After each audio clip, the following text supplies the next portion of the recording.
Welcome in our next class. तो आज प्रारंभ करते हम लोग chemistry of D block and F block, संक्रमण तत्वों के रसायन, संक्रमण व अंतर संक्रमण तत्वों का रसायन यानी ट्रांजिशन व इनर ट्रांजिशन एलिमेंट, संक्रमण व अंतर संक्रमण तत्व व अंतर संक्रमण तत्व। तो इनमें से याद रखिए ना, संक्रमण तत्व में तो आपका कि डी ब्लॉक के तत्वों को संक्रमण तत्व कहते हैं, जबकि एफ ब्लॉक के तत्वों को कहा जाता है अंतर संक्रमण तत्व कहते हैं। संक्रमण व अंतर संक्रमण तत्व हो जाता है। तो इनमें से पहले हम लोग ये संक्रमण तत्व यानी डी ब्लॉक के एलिमेंट्स के बारे में पढ़ेंगे, केमिस्ट्री ऑफ डी ब्लॉक। तो ये डी ब्लॉक के तत्वों के बारे में अध्ययन करेंगे।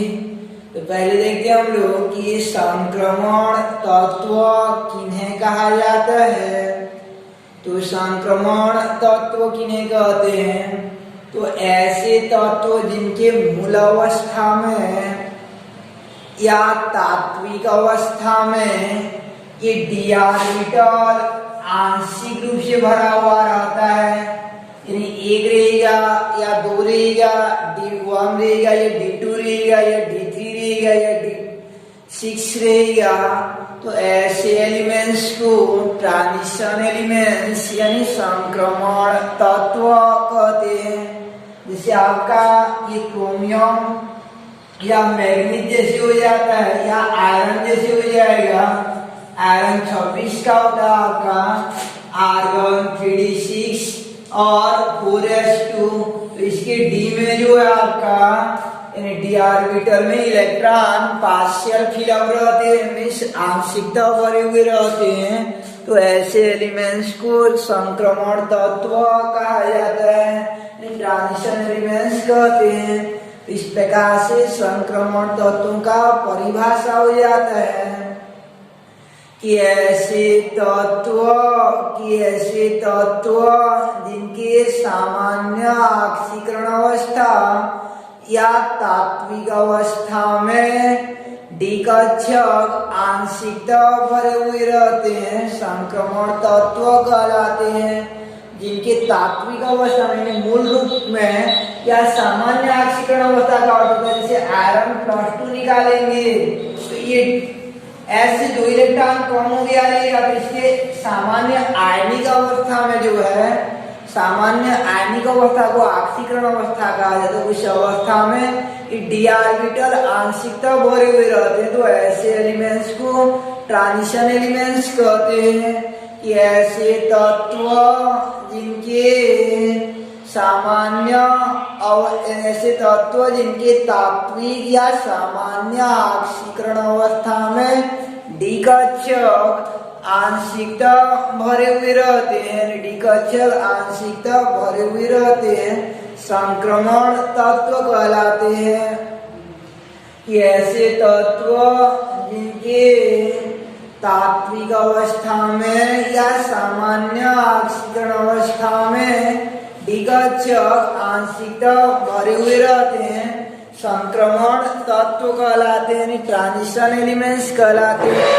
तो ये था कि ट्रांजिशन एलिमेंट्स का डेफिनेशन जो है, यानी संक्रमण तत्व का परिभाषा।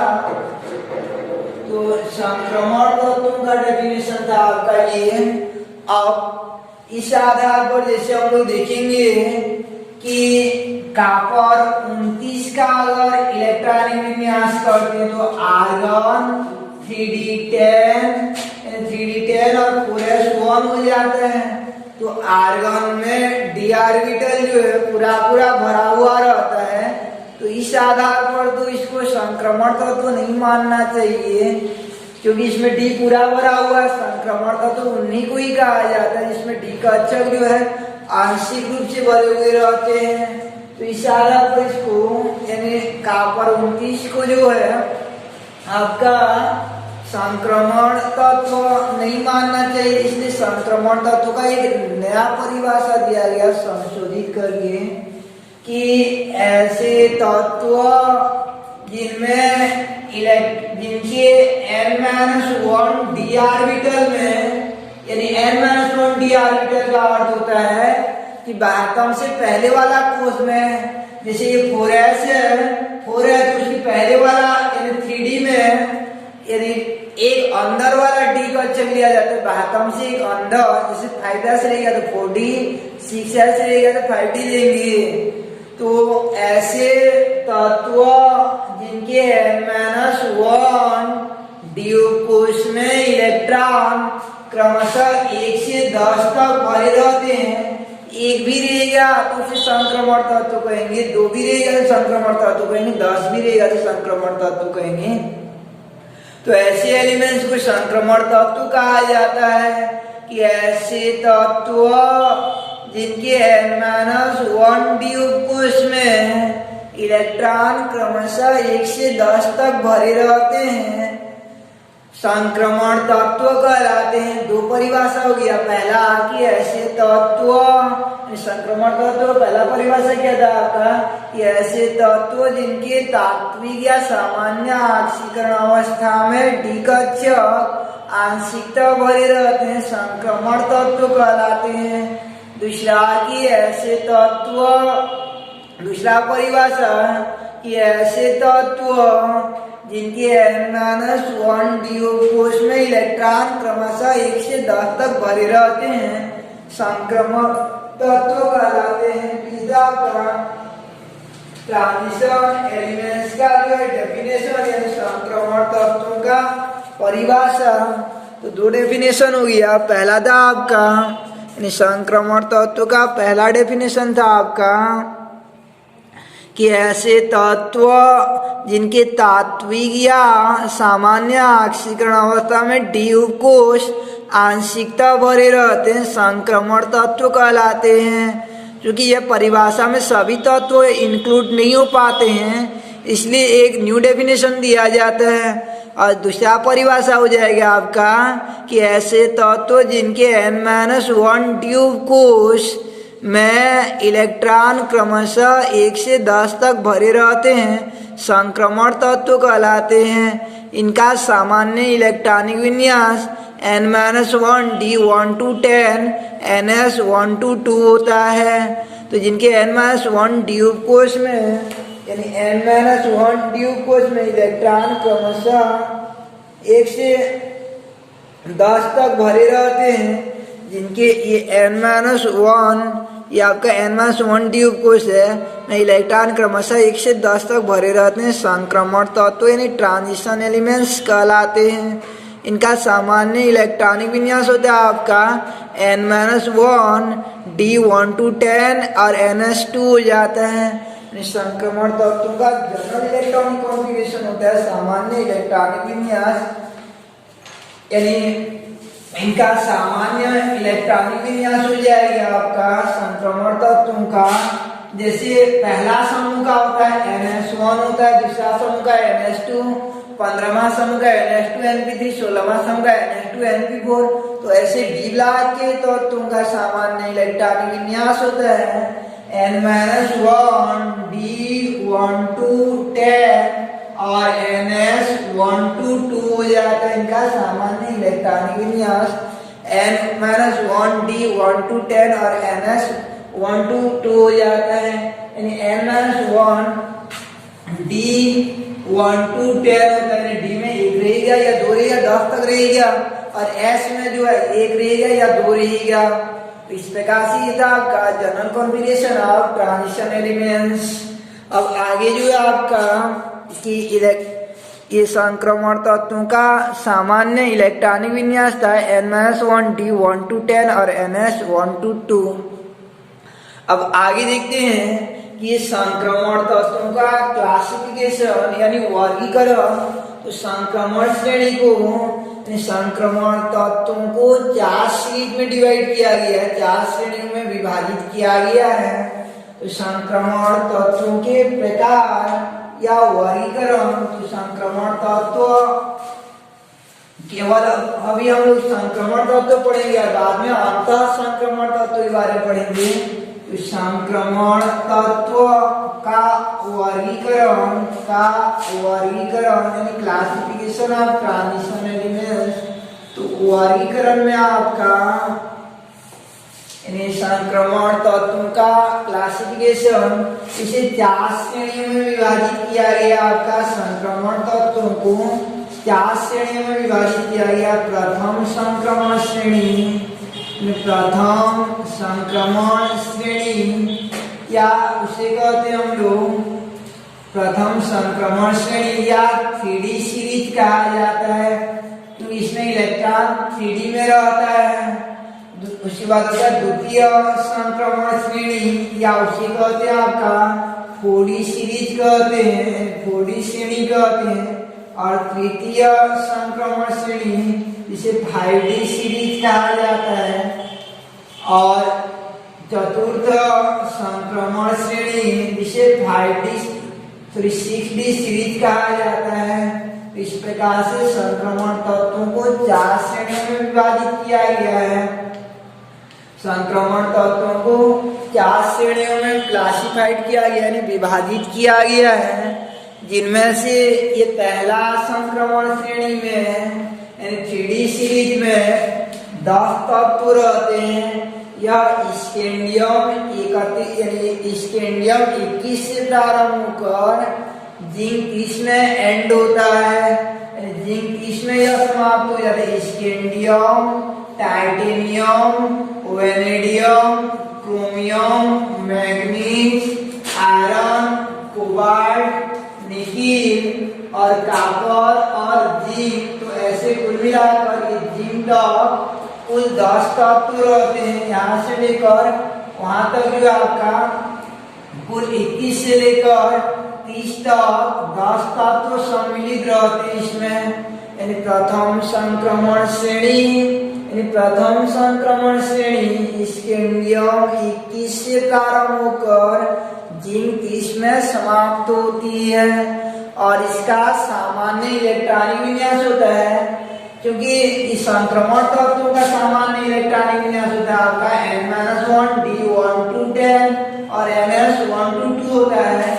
तो तृतीय संक्रमण श्रेणी के लिए ये D के सामने 3 लाना पड़ता है, 3D करना पड़ता है 3D सीरीज के लिए। तो N का मान कितना चयन करेंगे कि D जो 3 आएगा तो N बराबर 4 लेते हैं हम लोग, तब तो 4 में 1 घटेगा। तो यहाँ पे क्या आएगा आपका 3D आएगा। यहाँ पे क्या आ जाएगा 3D आ जाएगा। तो N बराबर 4 लेते हैं तो 3D 1 to 10 3D 1 to 10 और N की जगह 4 लिए तो 3D 1 to 10 और 4S 1 to 2 हो जाता है।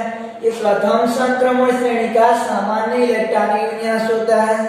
तो प्रथम संक्रमण श्रेणी स्कैंडियम 21 से प्रारंभ होकर जिंक 30 में समाप्त होती है। जिनका सामान्य इलेक्ट्रॉनिक विन्यास 3D 1 to 10 और 4S 1 to 2 हो जाता है। ऐसे आपका दूसरा होता है आपका द्वितीय संक्रमण श्रेणी यानी सेकेंड ट्रांजिशन एलिमेंट। तो ये सेकेंड ट्रांजिशन एलिमेंट जो आपका ये इट्रियम 39 से प्रारंभ होकर यह आपका कैडमियम 48 में समाप्त होती है। यानी स्कैंडियम 21 से प्रारंभ होकर कैडमियम 48 यानी 48 में यह समाप्त हो जाती है। और इनका सामान्य इलेक्ट्रॉनिक विन्यास होता है कि N का वैल्यू 4 लाना रहता है। तो N ये D के सामने 4 लाना रहता है तो N का वैल्यू 5 से N करते हैं तब 1 कम होगा तो 4D आएगा। और इनका सामान्य इलेक्ट्रॉनिक विन्यास होता है आपका सामान्य इलेक्ट्रॉनिक विन्यास जैसे कि 3D सीरीज क्या हुआ था। सामान्य इलेक्ट्रॉनिक विन्यास क्या हुआ था 3D 10 3D 1 to 10 और 4S 1 to 2 आता। ये 3D सीरीज का जिसमें आपका स्कैंडियम 21 से जिंक 30 तक कुल 10 तत्व सम्मिलित थे। और द्वितीय संक्रमण श्रेणी इट्रियम 39 से कैडमियम 48 में समाप्त हो जाता है, जिसमें कुल मिलाकर 10 तत्व होते हैं और इनका सामान्य इलेक्ट्रॉनिक विन्यास होता है 4d 1 to 10 और 5s 1 to 2 हो जाता है। इस प्रकार से ये आपका द्वितीय संक्रमण श्रेणी यानी 4d सीरीज हो जाता है। उसके उपरांत देखते हैं हम लोग कि 5d सीरीज किसे कहते हैं। तो 5d सीरीज जो है आपका यह लेंथेनम 57 से प्रारंभ होता है। 5d सीरीज जो है आपका कि लेंथेनम 57 से प्रारंभ हो जाता है और ये मरकरी 80 में समाप्त होता है। यानी लेंथेनम 57 से प्रारंभ होकर मरकरी 80 में समाप्त होता है, जिसमें कुल मिलाकर 32 तत्व सम्मिलित रहते हैं और इनका सामान्य इलेक्ट्रॉनिक विन्यास होता है कि ये 5d सीरीज का सामान्य इलेक्ट्रॉनिक विन्यास होता है 5d 1 to 10 और 6s 1 to 2 हो जाता है। इसमें थोड़ा सा ध्यान रखना पड़ता है। ये तृतीय संक्रमण श्रेणी या 5d सीरीज में इसमें लेंथेनम 57 के पश्चात यानी 58 से लेकर ये सीरियम 58 से लेकर ये आपका लिथियम 71 तक के तत्व सम्मिलित रहते हैं, जिनमें इलेक्ट्रॉन d ऑर्बिटल में प्रविष्ट न होकर f ऑर्बिटल में प्रविष्ट होती है। इसलिए इनको f ब्लॉक का तत्व या चूंकि ये लेंथेनाइट के पश्चात आने वाले ऐसे 14 तत्व रहते हैं जिनमें इलेक्ट्रॉन f ऑर्बिटल में इंक्लूड करता है। तो कुल मिलाकर आपका ये 14 ऐसे तत्व रहते हैं 58 से लेकर 71 तक, जिसमें इलेक्ट्रॉन जो f ऑर्बिटल में प्रविष्ट करता है। तो क्योंकि ये 14 तत्व लेंथेनम 57 के पश्चात आते हैं, इसलिए इन 14 तत्वों को यानी 57 से लेकर 71 तक के तत्वों को लेंथेनाइट कहा जाता है। क्या कहते हैं? लेंथेनाइट कहते हैं। तो इसमें लेंथेनाइट के 14 तत्व भी सम्मिलित रहते हैं और इनका सामान्य इलेक्ट्रॉनिक विन्यास 5d 1 to 10 और 6s 1 to 2 हो जाता है।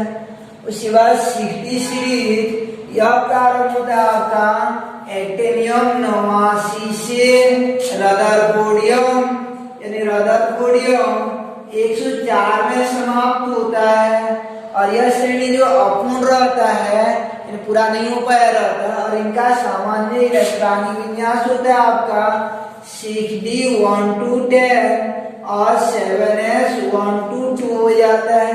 इस प्रकार से आपका 6d सीरीज हो जाता है। यानी 6d सीरीज या चतुर्थ संक्रमण श्रेणी हो जाता है। पहला संक्रमण श्रेणी स्कैंडियम से जिंक तक 10 तत्व जिनका सामान्य इलेक्ट्रॉनिक विन्यास 3d10 और 4s 1 to 10। ऐसे द्वितीय तृतीय चतुर्थ संक्रमण श्रेणी या 3d 4d 5d और 6d श्रेणी। तो ये 6d श्रेणी में थोड़ा याद रखे रहना कि ये एक्टिनियम 89 के पश्चात यानी एक्टिनियम 89 के पश्चात आने वाले 14 तत्व यानी थोरियम 90 से ये लारेंशियम 103 तक ऐसे तत्व होते हैं जिनमें इलेक्ट्रॉन f ऑर्बिटल में प्रवेश करते हैं। तो क्योंकि ये 14 तत्व एक्टिनियम के पश्चात आते हैं, इसलिए इनको एक्टिनाइट कहा जाता है। तो 5वां श्रेणी में लेंथेनाइट आता है और 6वां श्रेणी में आपका एक्टिनाइट आ जाता है। तो इस प्रकार से संक्रमण तत्वों का वर्गीकरण हो जाता है आपका। तो संक्रमण तत्वों का वर्गीकरण में इसे 4 श्रेणियों में विभाजित किया गया। प्रथम या 3D श्रेणी, तो इसमें स्कैंडियम 21 से जिंक 30 तक कुल 10 तत्व होते हैं। जिनका सामान्य इलेक्ट्रॉनिक विन्यास 3d10 4s122 होता है। उसके बाद द्वितीय संक्रमण श्रेणी, इसमें इट्रियम 39 से कैडमियम 48 तक कुल 10 तत्व होते हैं, जिनका सामान्य इलेक्ट्रॉनिक विन्यास 4d1 और 5s122 हो जाता है। उसके बाद होता है आपका तृतीय संक्रमण श्रेणी या 5D श्रेणी, इसमें लेंथेनियम 57 से मरकरी 80 तक कुल 32 तत्व होते हैं, जिनमें लेंथेनाइट के 14 तत्व भी सम्मिलित किया गया है, जिनका सामान्य इलेक्ट्रॉनिक विन्यास ये 4f को भी सम्मिलित कर लेते हैं, थोड़ा याद रखना 4f 14 5d1 और 6s122 हो जाता है। और उसके बाद होता है आपका कि चतुर्थ संक्रमण श्रेणी, इसमें एक्टिनियम 89 से प्रारंभ होकर यह अपूर्ण रहता है, जिसमें एक्टिनाइडों के 14 तत्वों को भी सम्मिलित किया गया है, यानी एक्टिनाइडों के 14 तत्वों को भी सम्मिलित किया गया और इनका सामान्य इलेक्ट्रॉनिक विन्यास 5f14 6d10 और 6d1 और 7s122 हो जाता है। अब इनका देखते हैं हम लोग संक्रमण तत्वों का इलेक्ट्रॉनिक विन्यास किस प्रकार से किया जाता है।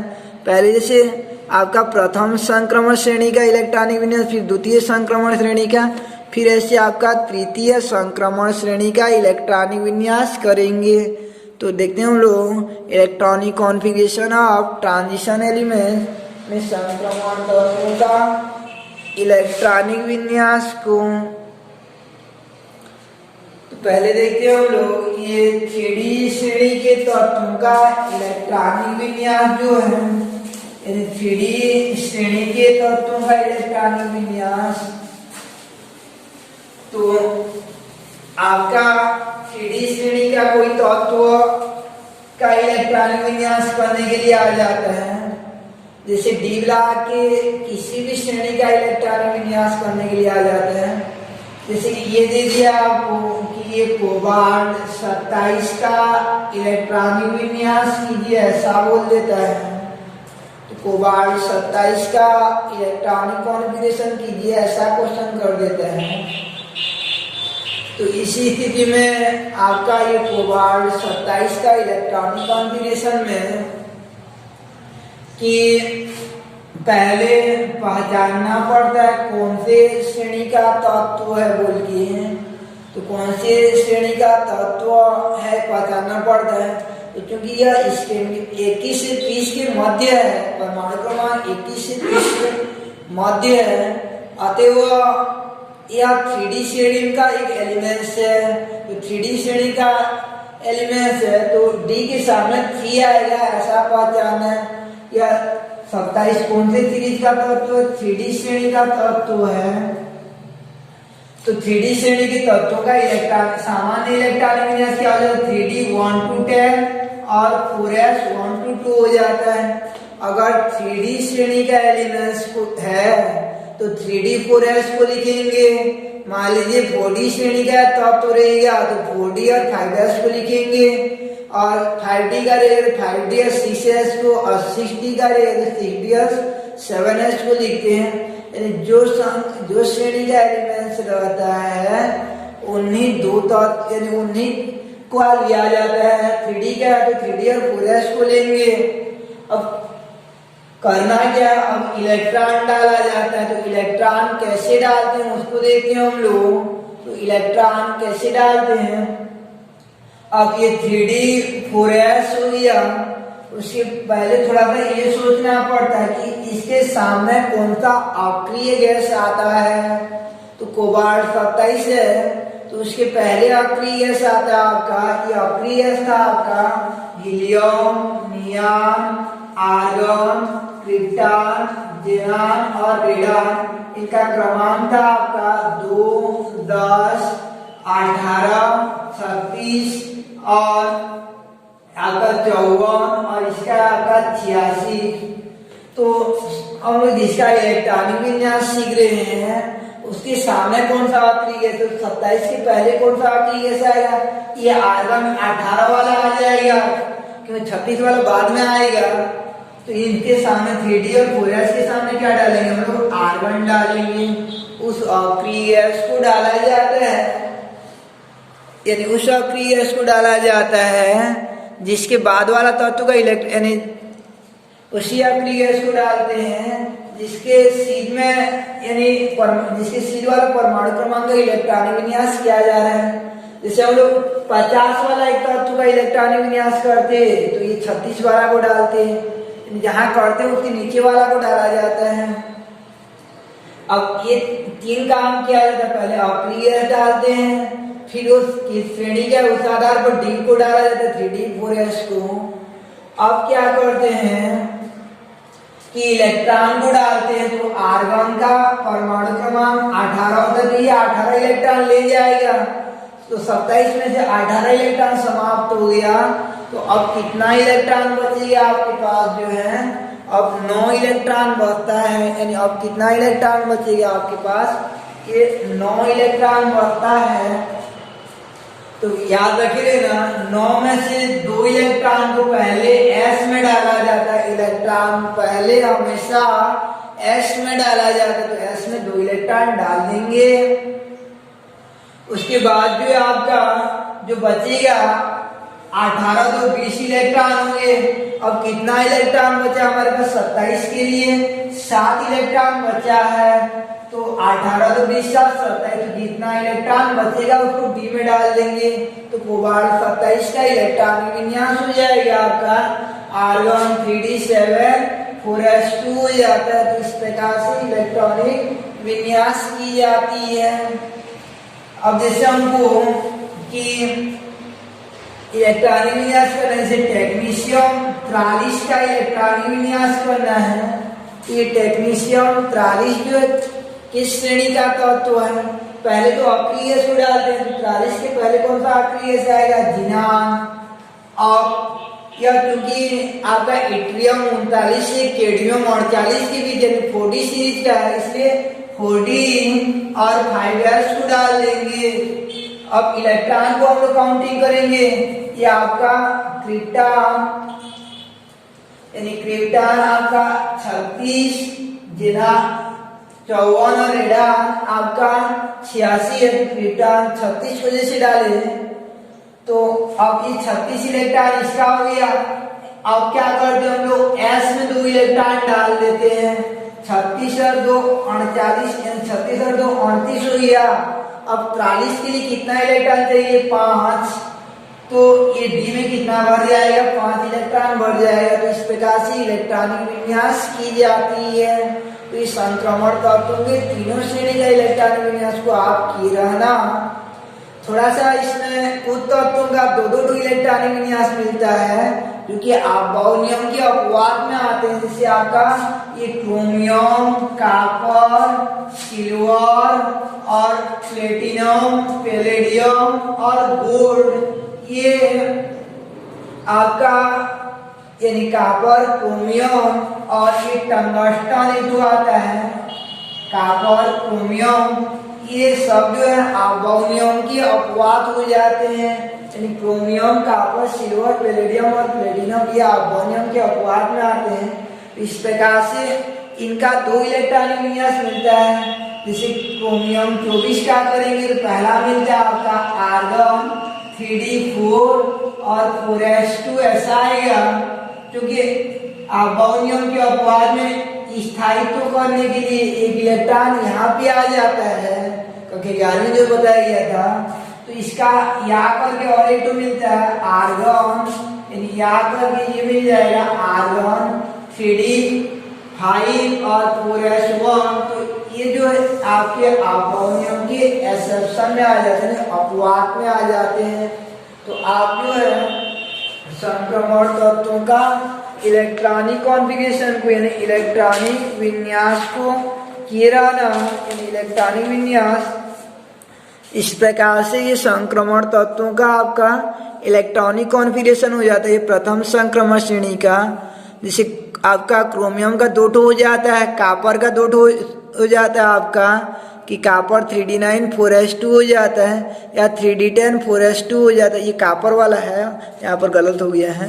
उसके बाद द्वितीय संक्रमण श्रेणी में का इलेक्ट्रॉनिक विन्यास होता है आपका, तो जो स्टार लगा हुआ है ना, तो वो अमोनियम के अपवाद होते हैं, जैसे आपका पैलेडियम हो गया, यानी पैलेडियम हो जाता है, और ये सिल्वर हो जाता है, ये अमोनियम के अपवाद में आ जाते हैं, यानी अमोनियम के एक्सेप्शन में आ जाते हैं। तो ऐसे तृतीय संक्रमण श्रेणी इनका इलेक्ट्रॉनिक विन्यास को किए रहना। कल आगे देखेंगे हम लोग कि संक्रमण तत्वों का अभिलाक्षणिक गुण के बारे में।